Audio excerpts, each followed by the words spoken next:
What up? This is Dart Adams. What I'm going to be doing is recapping episodes 8 and 9 of Celtics City. Celtics City is over. It ended about a week ago. Ran from March 3rd all the way to April 28th, 2025. That is long. And one of the things I learned throughout the process is, one, people still hate Boston. Two, they really hate the Celtics. Three, they really resent the fact the Celtics won the 2024 NBA championship. So while Celtic City is on HBO, running on HBO the whole time, and is on Max, it's not like it's one of the super popular top 10 shows on the platform. Because, again, as many pieces of merch that the Boston Celtics sell, they were actually number one selling merch at one point. Hence why, Boston Legends, Mathematic Athletics has the neighborhood line and the Boston Legends line, what have you. And we're doing pretty well, actually, doing that.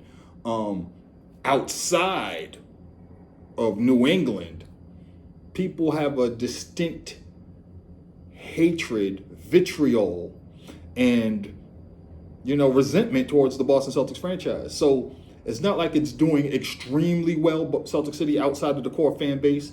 If you go on to like a Wear site or a site where they bootleg, shows that stream on other platforms, you are not going to find Celtic City anywhere. So if you want to see Celtic City, you have to go to Max, stream it, or you have to have HBO and watch it. And there are people overseas who are watching it because they're Celtics fans. There are people all over the nation who are watching it and like hitting me up in my IG inbox or trying to email me about it. But it's not widespread, uproar or congratulations about it. Like if you go on Reddit, you're not going to find a whole bunch of people talking about Celtic City like they were about The Last Dance. If I was in a series as a Boston Celtics fan that was about the Lakers, I'd be recognized more and more people would be talking about me than for what I did in Celtic City, which is no problem. Which is no problem at all. But I'm just letting you know that's the reality of it. So anyway, episodes 8 and 9 of Celtic City came out. Episode 8 was Ubuntu. It talked about what happened after the Celtics come out of the 2002 playoffs. Going to the 2002 playoffs after Paul Pierce gets stabbed. He starts having, mental issues about it. He's kind of paranoid. He was asked if he wanted to be traded from Boston. He decides to stick it out. Again, there are a lot of people that hate Paul Pierce. And the reason they hate Paul Pierce is because, one, his main opponents, the people that he ran into the most during his career were Kobe Bryant and LeBron James. Kobe Bryant and LeBron James both have the most, what's the word I'm looking for?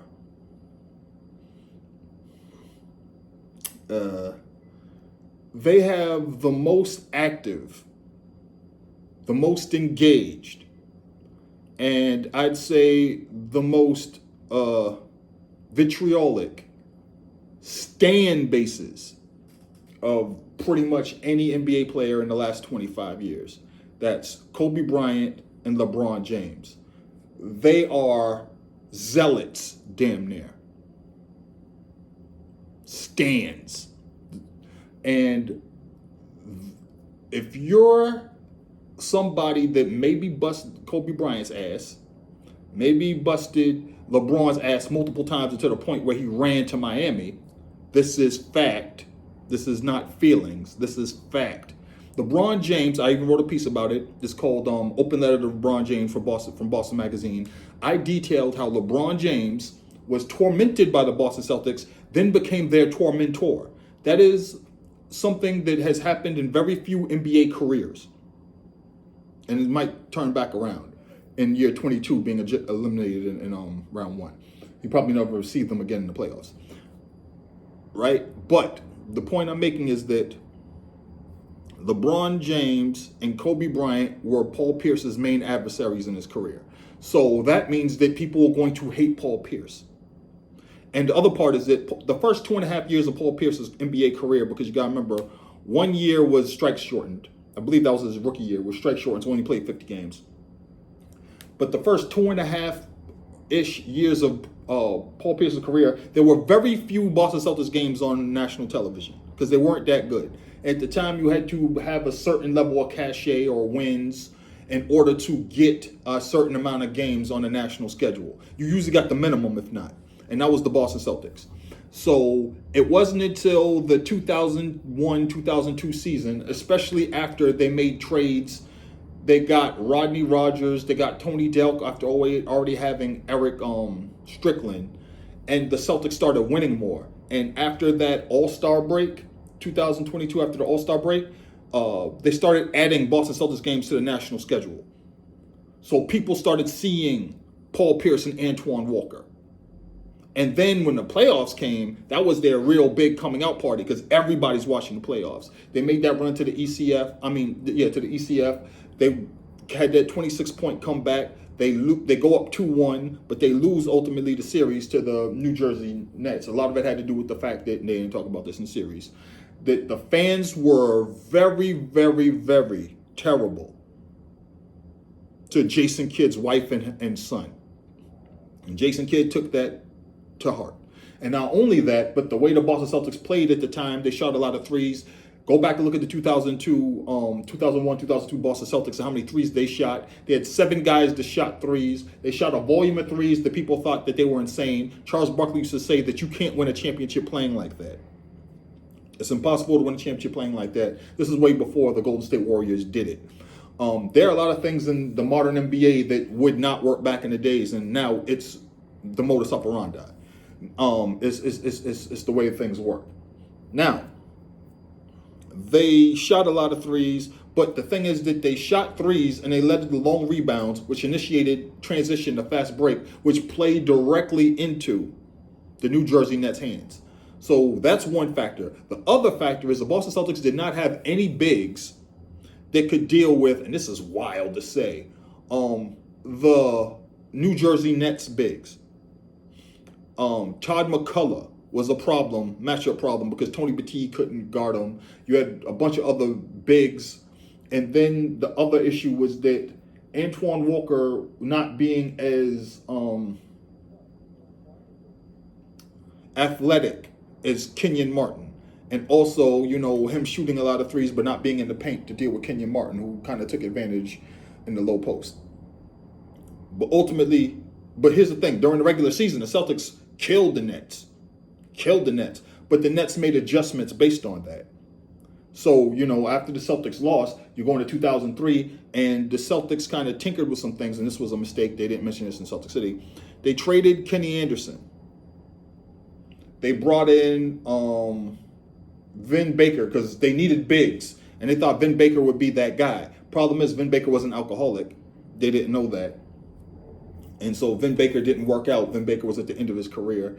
It was really bad for Vin Baker in Boston. If there are a lot of people that don't remember that because they weren't old enough, they weren't outside at the time. It was really rough for Vin Baker. Vin Baker kind of had to start his career over. His career kind of ended, but he's a coach now and those other things. But he had to get sober and all these other things. Shamon Williams did not work. We had a guy, Omar Cook. We brought in Omar Cook to be a potential point guard for the Boston Celtics. Leo Papil did that. Omar Cook came to a Celtics playoff game with a bunch of women in the front row dressed like a pimp, and he thought, it was going to be, there's going to be roses and peaches, and he was going to play in a summer league, and he was going to get this job. I went to summer league that year. I saw that man play in 2 games. By the 3rd game, he was in street clothes sitting next to the bench, and there was a dude from St. Bonaventure named J.R. Bremer who was running the point and torching people in summer league. Omar Cook lost his job in summer league.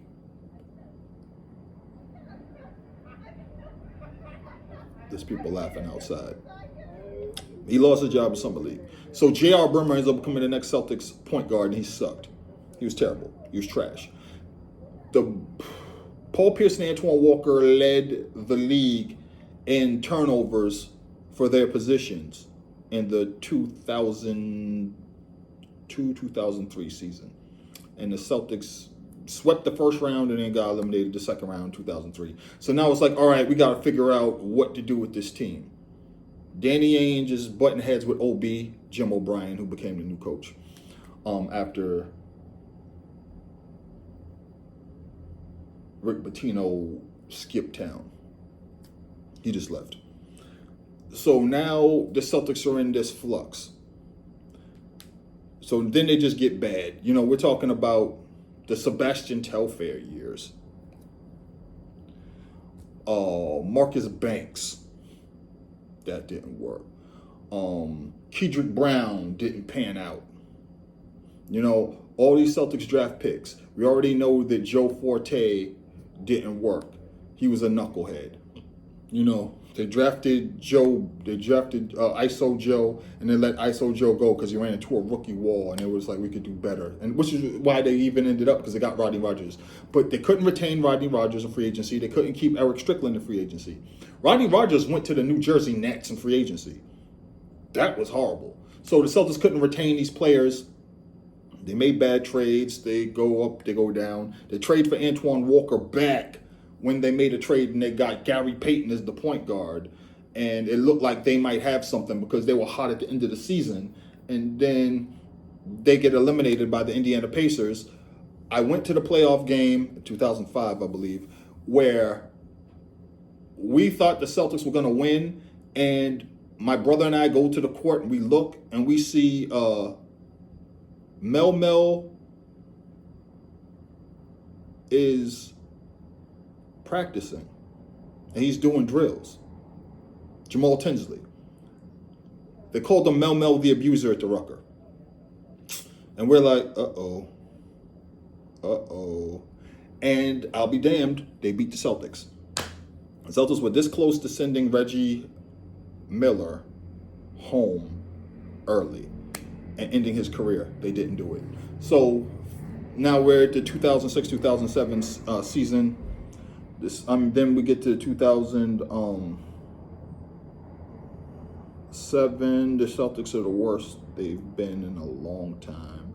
Like, I'm talking back in the old Brett Szabo days. You know, back in the old, what's his name? Like, the Celtics had some of the worst players you could imagine. If you look at that, like Nate Driggers, you know, Steve Hamer, like they had names like who? Like they had some of the worst players you could imagine. This is back, they were getting people like Alton Lister, Frank Brakowski. Like what? Why are these people Celtics? It's like Dwayne Schnitzius was a Celtic. This is the worst players you could imagine. And then you have Antoine Walker in the middle of all this, right? And so the Celtics were just bad. But now they're bad again. But the players are just young. They're not bad because they're trash like that. They're bad because they're young. You have a very young Rajon Rondo. You have Delonte West. You know, you have Al Jefferson. You know, you have a lot of pieces. Ryan Gomes. You have a lot of guys that could be good and be great, be good pros. But they just were too young to figure out how to win together. So you had what we call assets. All right? And I just got to tell you, Sebastian Telfair was terrible.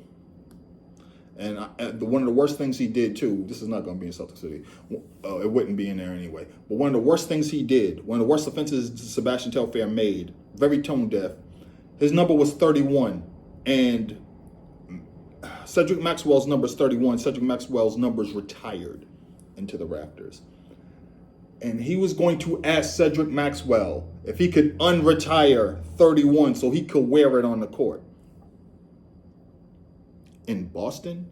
You're going to ask Boston, the Celtics. You're going to ask the MVP of the 1981 NBA Finals, a man whose number is retired in the rafters in the greatest franchise in NBA history, if he's going to let you wear his number.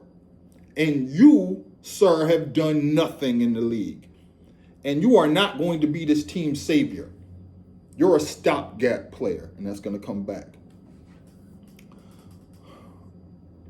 Max said no. Sebastian Telfair didn't last. Sebastian Telfair lost his job to Delonte West and then to Rajon Rondo. So, 2007 draft lottery comes up. Oh, the Celtics look like they're going to get number one. Number one, we're hoping for either, and this has been covered, Tim Duncan or second best, Kevin Durant. The draft lottery happens. The Celtics get number 5. I wrote a piece, because I was blogging at the time for Poison's Paragraphs. I wrote a piece that you can find, and I was just writing how distraught I was and how disappointed I was. And at the time, people were bandying about, different ideas of how the Celtics can trade and get somebody. And people were like, the Celtics could trade for Allen Iverson. And I'm like, that's not how Celtics basketball works. I remember watching those 2001, 2002, 2003 Allen Iverson 76ers. It was pretty much, if you're familiar with the old joke from Fresh Prince of Bel-Air, pass the ball to Will. Pass the ball to Will. That's not how the Boston Celtics operate. It was Allen Iverson going out, driving, a bunch of people setting screens, a bunch of people getting offensive rebounds, and him kicking out the people to shoot. That's not how the Boston Celtics operate. The Boston Celtics operate, everybody on the court is dangerous. Move the ball. You don't want him to have it. You don't want him to have it. You don't want him to have it. Oh, damn, he got it. Bam, that's your ass, Mr. Postman. That's how the Boston Celtics operate. It's not everybody get the ball to the one guy who closes the game. There is one guy who closes the game sometimes, but more than him can close the game. Like, people have this idea that Larry Bird, like, you got the ball in Larry's hands, you get the ball in Larry's hands, yeah. But Larry wasn't the only guy that could close the game. He's just the guy who did it. Paul Pierce was the guy who could close the game, but we had other closers. You had Ray Allen after the trade. You could have got the ball to KG to win the game. You could have you kicked the ball out to a shooter. You had so many people that could have won the game for you. That's how the Boston Celtics are supposed to be. Not, we are relying on this one guy. That is the polar opposite of what Boston Celtics basketball is. And when it is that, it's going to change. Remember this for the future. So, they're like, no, they're not going to do that. The Celtics instead pivot. They trade number 5 pick. They get Ray Allen. They're able to swing the deal to bring in Kevin Garnett. Now, everybody was shitting on the Boston Celtics in 2007. All of a sudden, when Boston Celtics have Ray Allen and KG, they're on the cover of every single magazine. They're on TV shows. They have commercials. They're doing the ESPN commercials. You can't pick up a publication without seeing the Boston Celtics on it. All of a sudden, everybody's excited for the Boston Celtics. I'd go on Twitter, and people who never fucked with the Boston Celtics before are suddenly Celtics fans. What? Big Boy was talking about the Boston Celtics. I'm like, what? Danielle Smith and her husband were talking about the Boston Celtics. I'm like, what? Chuck D was talking about the Boston Celtics. I'm like, Chuck, down to be picked by anyone but the Celtics. Like, you're a Celtics fan? I was just very confused. You couldn't go anywhere without seeing people rocking, Kevin Garnett or Ray Allen or Paul Pierce jerseys. And I was just like, what is happening? The last time this happened was, I talked about this, between 2002 and 2005, when you would watch rap videos or just watch regular R&B videos. People are rocking Celtics gear, head to toe, all the different iterations, the Shamrock joint, this is the era of jersey dresses. If you watch is it Eric Sermon or Keith Murray or Redman? It might be all three. Yeah, you know it. You watch that video, Eric Sermon is wearing a third option Paul Pierce Celtics jersey, and there's a girl in a Celtics jersey dress. And I was like, what is happening? That was like 2003. And I was like, what is happening? So this came back. All of a sudden, the Celtics are cool. Now, here's the thing. The Celtics were not the team of the culture. The team of the culture is a phenomenon when Black America embraces a particular sports team. And in every every league, there's a team of the culture. And in every year in era, there's a team of the culture. In college basketball, UNLV was the team of the culture for a minute. You know, it was the Michigan Fab Five for a moment. It was also, the Kentucky Wildcats. It was also, the North Carolina Tar Heels. Like you have all these different teams, that are the team of the culture, the team that everybody's pulling for. Duke could not be the team of the culture, even if they had a Grant Hill, even if they had interplayer here. Duke could never be team of the culture. It was a similar situation with the Boston Celtics. In 2008, the Boston Celtics should have been the team of the culture, but unfortunately, they went up against Kobe Bryant's team. Kobe Bryant's team ended up being the team of the culture. Now, when the Boston Celtics played the Lakers in the NBA Finals, one, they couldn't be the team of the culture because Kobe squad was going to be that. And the other part was, at the time, Spike Lee was filming something called Kobe Doing Work. Now, Kobe Doing Work ended up being about a playoff game, one playoff game. But I'm convinced Kobe Doing Work was going to be a longer documentary about Kobe Bryant ascending to the throne and winning his first NBA championship without Shaquille O'Neal. But what happened was Paul Pierce happened. Kevin Garnett happened. Ray Allen happened. Rajon Rondo happened. Kendrick Perkins happened. Doc Rivers happened. The Boston Celtics happened. I remember Kobe Bryant would come out of the tunnel and his daughter would be there. And there'd be cameras all around. And I was like, are those NBA cameras? Are those TNT cameras? Those look like, some of those cameras, I feel like those cameras were there because Spike Lee was trying to get, the shit that happened. But again, that didn't happen. So all of a sudden, Kobe Doing Work is about one playoff game. Bruh, come on. So the Celtics win the 2008 NBA championship, and it looks like they have a window to win maybe 2 or 3. The first thing that happens, the day the 2008 Boston Celtics DVD drops, they're talking to, and this guy is a very important piece that nobody really talks about, of the 2008 NBA championship. James Posey. They go to James Posey and ask James Posey, like, so how are free agent talks coming? You're going to be coming back with the team. So he's at the party for the release of the 2008 Boston Celtics champion DVD. They used to do that. Right after that happens, they announced that James Posey signed a free agent contract for more money elsewhere. That was the first domino. The next one is the Boston Celtics played a really long preseason schedule, went on a huge press tour, played in multiple countries. Then they played an 82-game season. Then they played the most playoff games you can possibly play is 28. 28 games to win 16. So if you go 4-3, 4-3, 4-3, 4-3 each round, you would go 16. You would have to be 16-11.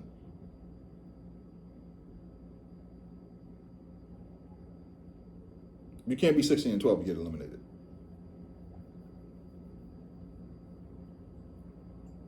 No, you could lose 3 games in 4 series. So you could go 4-3, 4-3, 4-3, 4-3. So the most games you could play is 28, but you got to win 16. The Boston Celtics went 16-10 in the 2008 postseason. They played 26 games. So they played 108 regular season games, and then they played a long preseason where they did a lot of traveling. Then after they won the chip, they did a world tour. Not an award tour, Muhammad, my man. They did a tour. They were all over the world. They weren't no sleep. Bus, plane, no sleep. This, party, another party, no sleep. Like that meme, or that Instagram, whatever. Either way, you get what I'm saying. And then they come back to the next season. Now, here's the thing. This was before, and I think this was a brilliant thing to come up with. The whole management thing was brilliant. Brilliant. I wish the Celtics had done it back in the day. Sit your ass down, because what matters the most is the postseason. Kevin Garnett insisted on playing every playoff game, every preseason game, every practice, going 110% at all of it. And that man went up for an alley-oop when the Celtics were super hot and winning every game, came down, injury. And that killed the Celtics' chances for a 2009 championship. And if you go back and look, I wrote multiple pieces on Bastard Swordsman, which was my other blog. I Am a Celtic, I believe, part 1, 2, and 3. And I broke down all the freak injuries that happened to the Boston Celtics during that regime. Because people kept asking, well, why don't the Celtics win more championships? Why don't the Celtics win more championships? And I hate making excuses. So I was like, I need to write a piece breaking down everything that led to the Celtics not winning more championships. Injuries prevented the Boston Celtics from winning more than one championship. And it started from the extra long first postseason, not retaining key free agents, and then the other pieces the Celtics have always struggled with. Coming every year, you have two things. One, not being able to acquire big name, big money when it was possible, black free agents to come to Boston of their own volition. That's the first wrinkle. The second wrinkle is the buyout season. In the NBA season, right after the All-Star break, around after the All-Star break, people start getting released, bought out of their contracts so they can join a contender. When you have that available pool of players that can join a contender, and these are the players that would put you over the top trying to win an NBA championship, in 90 to 95% of those cases, those players are absolutely not willing to join the Boston Celtics. So Joe Smith was never going to come to Boston Celtics. Kevin Love was never going to join the Boston Celtics. You know, when Alonzo Mourning became a free agent, became available, he was not going to join the Boston Celtics. Shaq joined the Boston Celtics because he was ring chasing. Jermaine O'Neal joined the Boston Celtics because, again, he wanted to solidify his career by winning the ring. However, both these dudes, who they picked up after in 2010, the freak injury in Game 6 to Kendrick Perkins, the Celtics are like, well, we want to make sure that never happens again. So we're going to get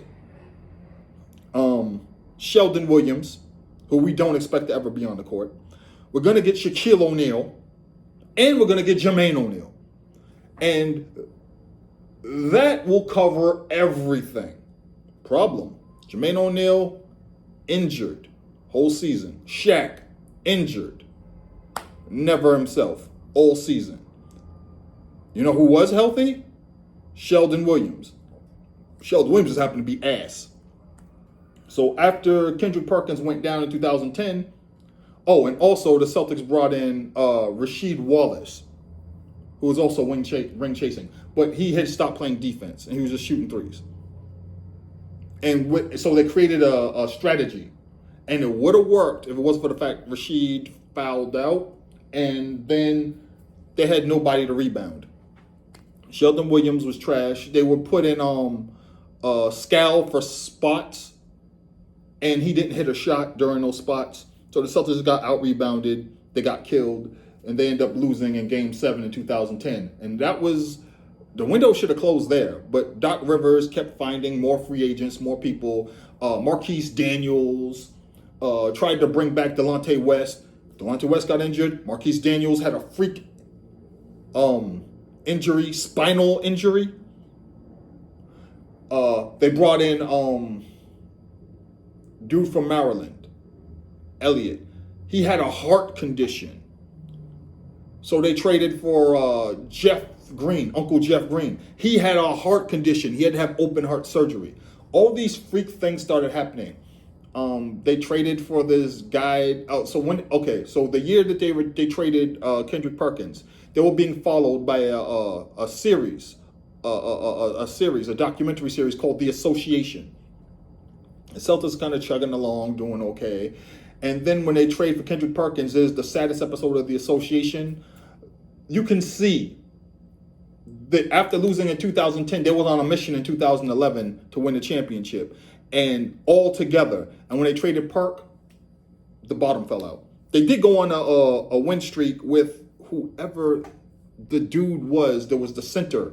The European guy was the center. I can see him in my head. I cannot think of what his name is. I remember Semi Erden, who wore 86 for some reason. But they get to the playoffs to get killed in the playoffs. And it's like, all right, the window's closed. It's over. You have Avery Bradley and all these other things happen, right? So then you get to the Brad Stevens era after Doc leaves. And Brad Stevens is somebody who I saw coach at Butler, and I'm like, of course Danny Ainge would get this guy. Of course Danny Ainge would get this guy. Danny Ainge sees this guy as like the oracle. He's like the future or whatever, Danny. And that guy is able to motivate players and get them to do things above and beyond their ability level. He's able to plug people in and get them to play a team basketball, a system of basketball. How are they winning like this? Then they got Isaiah Thomas. Now, one of the biggest questions that people have asked: how come the Boston Celtics didn't talk about Isaiah Thomas? There's a reason why. I already alluded to it earlier. Isaiah Thomas was always a stopgap player. He was a stopgap. He was a plug-in. This is what we're going to do until we can get to the next rung. Isaiah Thomas, they were never going to back the Brinks truck up for Isaiah Thomas because he played a game like Allen Iverson did. And Isaiah Thomas, who played in the backcourt with one of the best perimeter defenders in the league, Avery Bradley, who was also on his last legs because we were entering the era of stretch fours. The league was changing largely because of the Golden State Warriors. The way the Boston Celtics were able to find a way to make headway is because the Boston Celtics had figured out a way to counteract what the Golden State Warriors were doing. They had figured it out. The Boston Celtics were beating the Golden State Warriors in regular season games while not having the talent necessary to win. And one of the things was that a crucial reason is that they went and got Al Horford.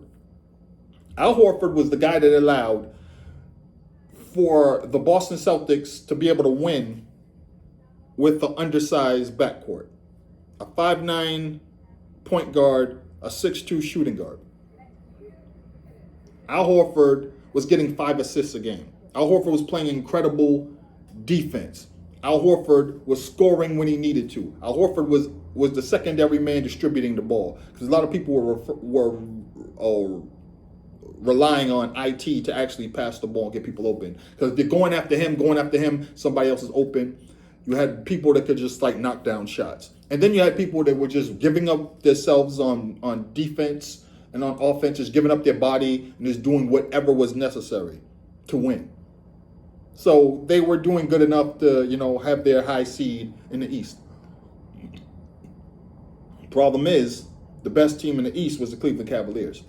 And when they got to the 2017 Eastern Conference Finals, they got embarrassed.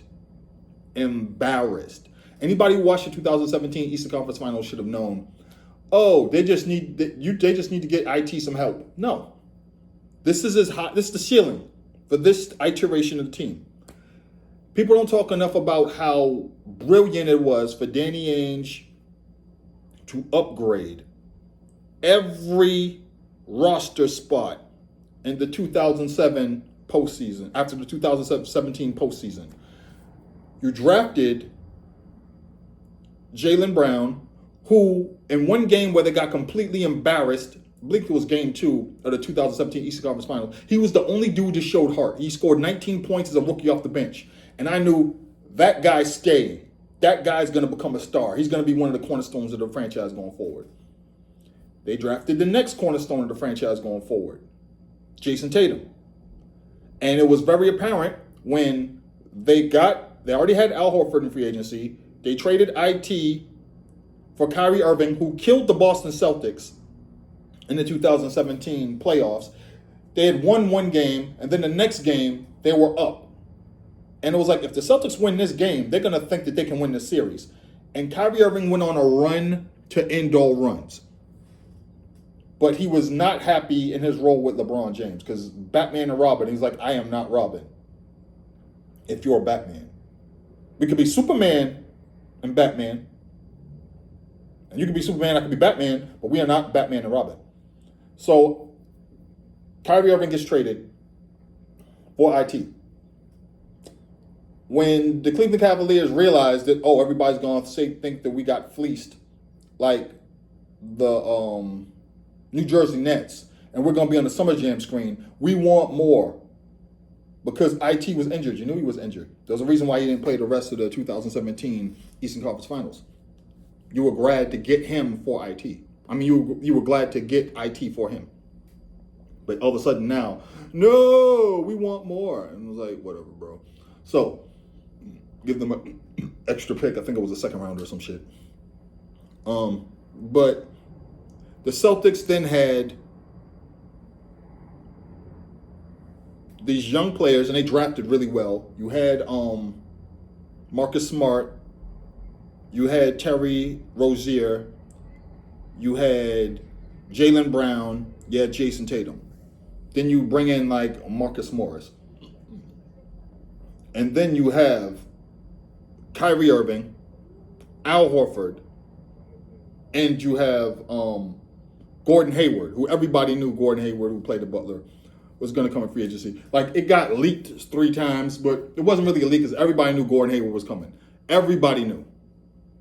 So when Gordon Hayward comes, all of a sudden, once again, the Boston Celtics are all over every magazine, all over everything, and people are just like, the Celtics are going to win the championship, and they're pissed off about it.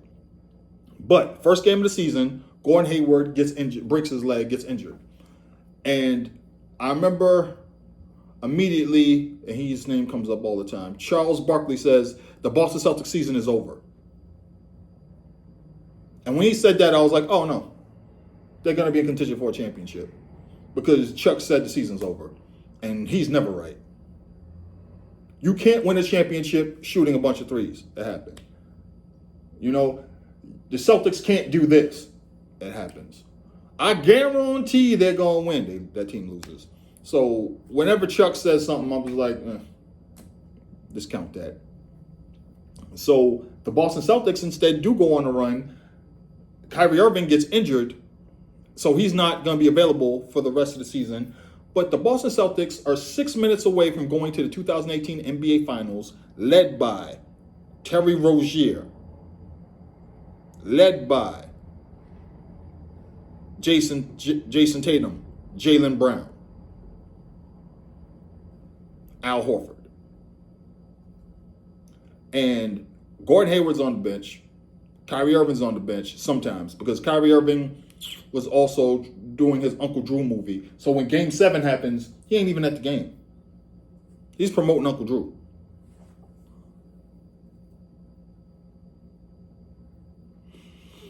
Your team star wasn't at Game 7 in the biggest game of the year. The next season, everybody comes back. Gordon Hayward, they're trying to reintegrate him into the offense.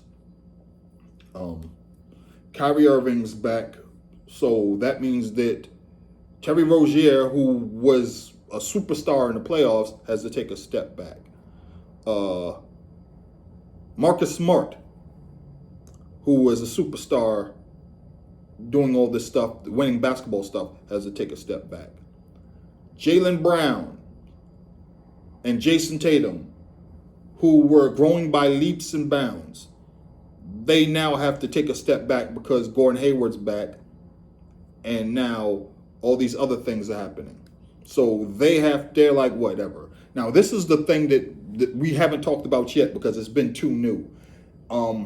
There was this weird team dynamic because Danny Ainge came out and said, they didn't touch on this at all. Danny Ainge came out and said openly that he was going to get Anthony Davis while he was still a New Orleans Pelican. He's still under contract. Hasn't become a free agent yet, but it clearly isn't working, and everybody knows. So I'm going to get Anthony Davis. Here's the problem. When he says that openly, while you have this team on the court, I'm going to get Anthony Davis. If you say I'm going to get Anthony Davis, you're not saying we're going to try to make the Celtics a place where Anthony Davis wants to come in free agency. Because when you say that, that means that you're not giving up anything to get Anthony Davis. When you say openly to a player like Anthony Davis, knowing his ties, clutch management, LeBron's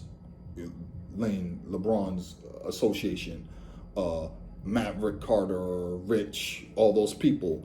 And LeBron hates Boston.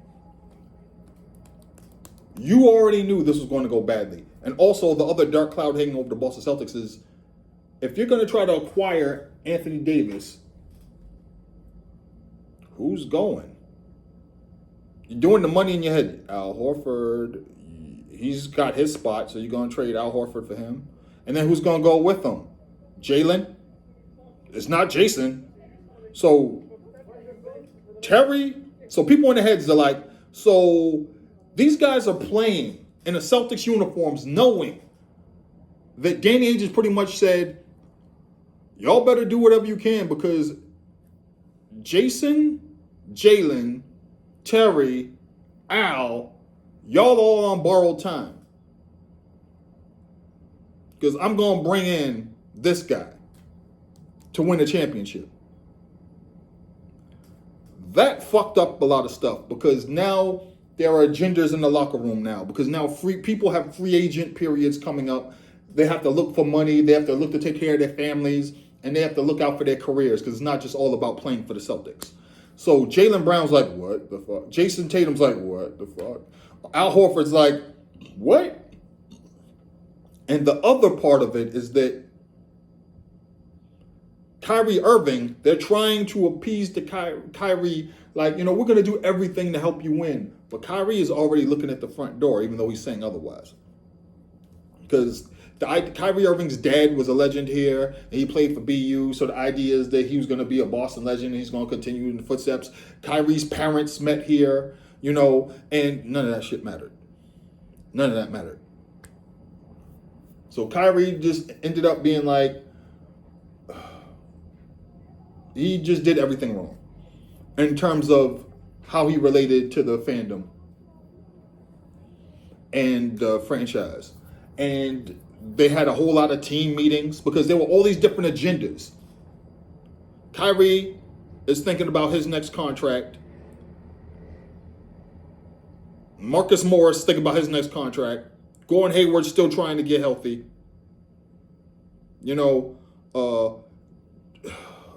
Terry Rozier's thinking about his next contract.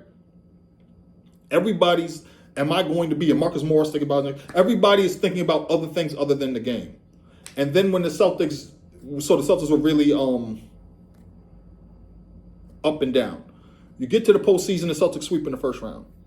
And is looking like, wait a minute, they might have figured it all out. Then you get to the first game of this next round against Milwaukee. The Celtics blow out Milwaukee.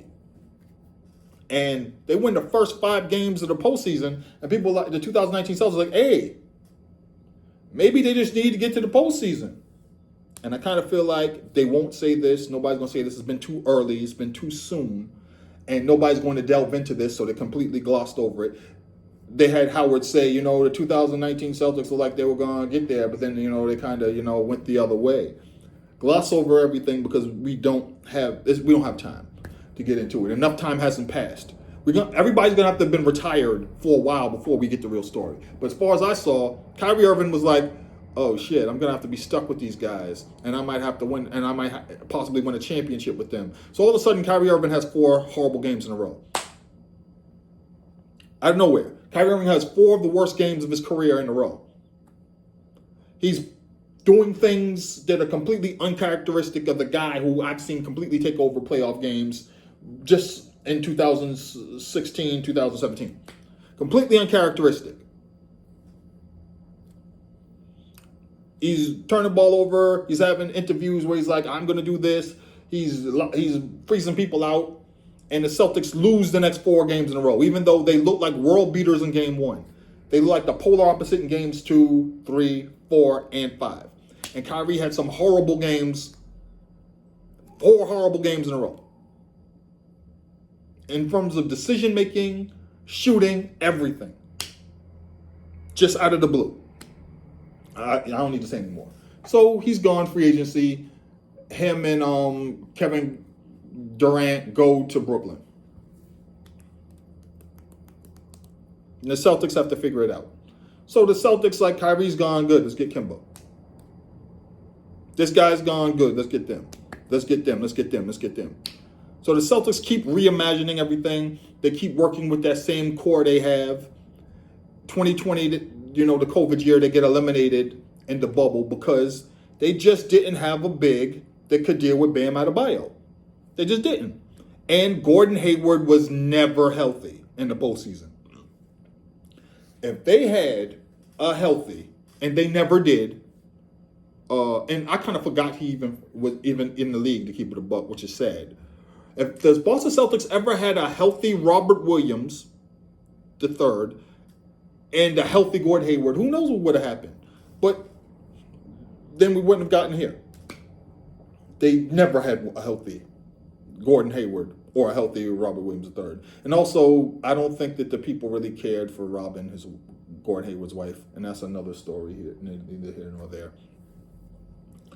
But Brad goes to the front office. One of the big reasons why the Celtics couldn't really reload either, and people used to give them jump. The Celtics couldn't make this trade. The Celtics couldn't make this trade because nobody wanted to be the next team on the Summer Jam screen and give Danny Ainge a new Celtics, dynasty. Nobody wanted to be the team that did that. So there were instances where Danny Ainge had all the picks, all the assets, and people took other deals with less because they didn't want to give the Celtics the upper hand. That happened. It's not me saying that as some delusional fan. It's on the record. It is factual. Look at these drafts. If you go down the list of Danny Ainge offered them this, they took this instead. Why would you do that? Because you don't want to give the Celtics another championship. You don't want everybody coming to you as like, you're the reason the Celtics are at the top. But they did it anyway. Without Danny. They did it anyway. You didn't want them to have it. They did it anyway. Okay? So, hire Ime. Ime makes one of the hugest mistakes, errors you could have. The Celtics come back from that with Joe Mazzulla. What team could have all these things happen to them? Lose Kyrie, get Kemba, we're back.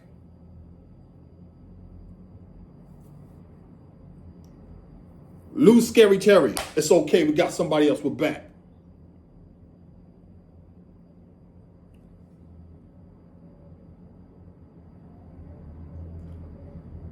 Lose this guy, that's okay. We got this guy, he won the 6th Man of the Year, we're back. Trade that guy. Get J. Rule Holiday, it's okay, we're back. Lose this guy, get Derek White, it's okay, we're back. No team has been able to do that except the Boston Celtics.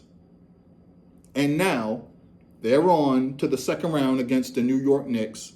And the Knicks are talking a lot, but they're in the way of the Celtics going to their fifth Eastern Conference Finals appearance in 6 years. They're in the way of the Boston Celtics going to their 7th Eastern Conference Finals appearance in the last 11 seasons. They're in the way of the Boston Celtics going to their 9th Eastern Conference Finals appearance in the last 16 seasons. There's a reporter, there's a person that covers the NBA who said that the Boston Celtics going to 4 of the last 5 Eastern Conference Finals is an indictment against the Eastern Conference, as opposed to proof that the Boston Celtics are the most stable, the most professional, and best NBA franchise. It's not just about the fact that the Boston Celtics could do this. It's the fact that Boston Celtics are developing players from the two-way people that they acquire through the main Celtics and the Boston Celtics, the main Red Claws at one point, not the main Celtics and the Boston Celtics, all right? You look at the Boston Celtics roster, they have guys like Luke Cornett, who they developed between Maine and Boston. They have Sam Hauser, who they developed between Maine and Boston. They now have Neemias Queta, who they developed between Maine and Boston. They just brought in J.D. Davis, who was the 2025 G League Player of the Year. And he's just now, his contract has just gone from being a two-way player, because he renewed his contract last year, and now he's going to be an official Celtic on the roster. The Celtics are developing players that contribute. And Baylor Shireman might just be the next one, and then you got Jordan Peterson. The Celtics are doing this through their developmental coaching, through their franchise, through the organization. And now they're going to try to win back-to-back NBA championships. This is the Roxbury 35 Reggie jersey that we have on pre-order right now with Mathematic Athletics. It's $200, but it's a limited run of 200, and the proceeds will go to benefit the Reggie Lewis Center and in association with Roxbury Community College. There's going to be a 30 badge. The reason why I don't have the 30 badge because this is one of the early versions that I wore in the campaign. It's the same one that I wore in the campaign when I modeled, but they made me wear pants. Oh, it was raining bad. So anyway, Celtic City's over. Bench Celtic City. This is me talking. There's a lot of other stories in Celtic City that we can't really get to, but there will be other documentaries. There will be other docuseries. ESPN Anscape wouldn't let me write but one piece about the Boston Celtics, about how black people could root for the Boston Celtics in 2022. I pitched 5 other pieces, and they acted like they never got my emails. That's okay. I don't need you. I'll get around you. I'm going to keep telling you stories. You're not stopping me. Nobody is. Because true crusher earth shall rise again, and nobody stops anybody from South End, Lower Roxbury. Ever. And you never will. One.